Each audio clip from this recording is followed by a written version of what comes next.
This video was made possible by EA Game Changers. Hey guys, just before we get started with today's video, I just want to let you know that the guys over at EA Australia have given me some Battlefield 5 shirts to give away in my next few videos. So long story short, if you want a chance to win one of these, all you have to do is retweet the Twitter post for this video on Twitter, follow me and EA Australia, and you'll go into the draw. Check out the full details in the description section down below. Hey guys, how you going? This is BillyEatWorld again, and today we're going to take a look at the real history of the French Tirailleurs. And that's because, well, as you might already know by now, they're the focus of one of the new war stories that's going to be featured in Battlefield 5. Now, I had a chance to play the first part of this story in Sydney this week, and I've got to say it wasn't just a lot of fun, it really opened my eyes, which is why I want to cover it for you guys today, because chances are, if you're like me, well, you've never heard this story before, and you're probably asking yourself, who are the Tirailleurs? Okay, so to kick off, I should start by clarifying that number one, I'm an English speaker, so I am going to butcher some of the pronunciations in this video. And number two, that the word Tirailleur at one point had two meanings, because originally the term was used to refer to French light infantry or skirmishers during the Napoleonic period, and this lasted even into the 20th century. In the First and Second World Wars, though, it became associated with French colonial forces from African countries like Senegal and Algeria. And these are the forces that the Battlefield 5 war story is focused on, and probably more specifically, the Senegalese Tirailleurs. What's also important to mention about these troops is that even though they weren't actually from France, many spoke the language and most were proud to be French. And so, although while a lot of Tirailleurs were conscripted, many Africans did volunteer to fight and potentially sacrifice their own life far away from home. Also, as you can see in-game, even though they did fight with the same weapons as the mainland French forces, they did look pretty different with their distinctive red fezzes and khaki uniforms. But most importantly, unfortunately, what stood out the most to the Europeans they fought alongside was clearly the colour of their skin, which is a point that sadly we'll have to come back to later on in this video. Now, obviously, the story of the Tirailleurs in BF5 is only focused on one small part of the war, but what most people don't realise is that they were actually involved from the start.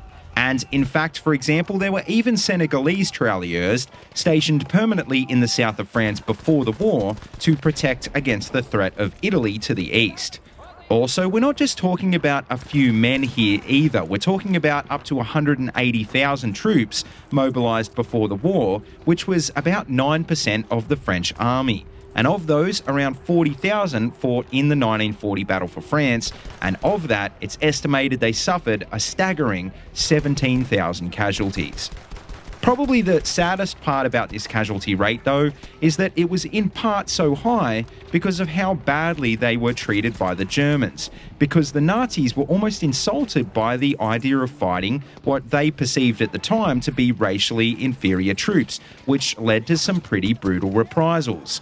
There were even reports of prisoner executions, sometimes on the battlefield itself, like for example in the infamous case of Charles Tirailleur, who basically was a distinguished French captain that the Germans refused to recognise as an officer and executed after he refused to fall in line with a column of captured enlisted men.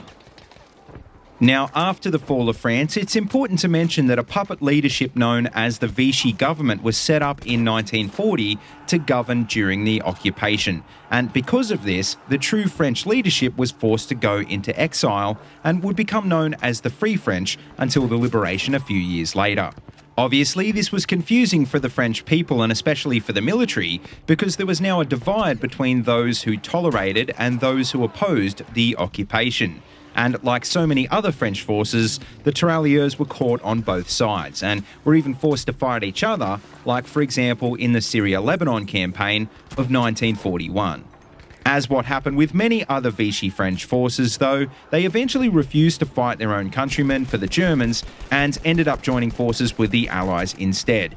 And in the subsequent years after this, the Tirailleurs were deployed to various regions like Corsica and Italy, and ultimately the liberation of France itself. In fact, one of the major operations worth mentioning that they played a role in was Operation Dragoon in August 1944, which was kind of like a second D-Day in southern France. And that pretty much leads us to where Battlefield 5 picks up the story, which follows the Tirailleurs as they help push the Germans out of French territory and back into Germany itself. Now, sadly, that's not the end of the story for the Tirailleurs, who, despite the blood they'd already shed in the defence of France, were ultimately abandoned by it. Because when it became clear that an Allied victory was all but assured, the leader of the Free French, Charles de Gaulle, began to remove them from the front lines. They were still considered by many French leaders to be inferior, and so they were put through the humiliation of being replaced by European troops. And what's even worse is that I think what best illustrates how open and prevalent the racism was at the time is that the French leadership literally called this process the whitening. Probably the most infamous event in the history of the Tirailleurs, though, took place immediately after this process started. Because not only were they removed from active service, they were also being underpaid and they were denied the standard military pensions given to all other French forces. These pressures came to a head on the night of the 30th of November 1944, when a group of Tirailleurs mutinied at the Tirailleur camp near Dakar in Senegal. And this caused the French forces guarding the camp to open fire on them, killing up to 70 African soldiers in what became known as the Tirailleur massacre. Now, ultimately, the Tirailleur massacre did eventually force the French provisional government to act, and many of the affected troops were actually paid back. But even so, apparently some of the survivors of the mutiny were still convicted by a military court, and they were sent to prison for 10 years in 1945. The French government also falsely claimed that the reason its African colonial forces were prone to revolt was because the Germans had specifically treated them so well in captivity. But like I said before, this definitely wasn't the case. The Germans treated them really badly, and it just came down to the fact that the French government didn't want to admit that it was at fault. After the war, the Tirailleurs were repatriated to their home countries, and some even went on to fight in the wars in Indochina and Algeria in the 1950s.